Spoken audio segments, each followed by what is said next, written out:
an ambulance sent up, and there we were waiting. At first we thought that Fiene had some sort of a stroke, but I sensed something was far worse. So did the doctor, friend, who was there on the porch smoking a cigarette. He never smoked. The following 2 weeks were a blur, driving back and forth from the Albany General. How could this be happening? The girls asked me over and over again. Yes, she had a delicate female body. So what? Inside that body dwelled an Amazon giant. How could this be happening? They asked over again. It seemed that every trip to the Albany was news that was worse and worse. She remained barely conscious. She, as she got a little stronger, was able to have a biopsy performed. The news was terrible.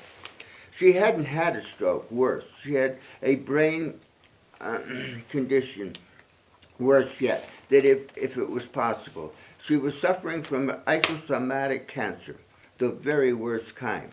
This isosomatic cancer was like an octopus which spread its tentacles all through the brain. No way to fix that.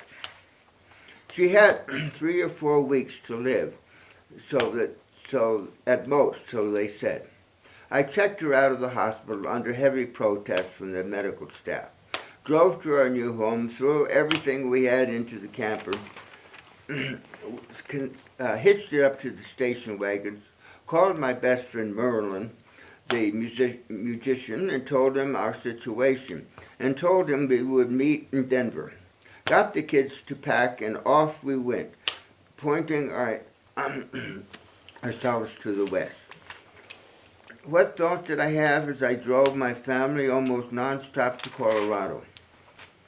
Only 2 that I could recall. One was to get my wife out of the East as quick as possible. 2, find a place where she could lay in a bed and see out some window mountains. She loved the mountains. For having any other mental observation of myself, I have no idea. I was numb unto death.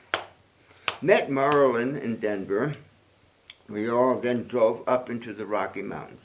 I didn't know for a few days that we were under the umbrella of Marlin's magic, or what, but we found the perfect house in the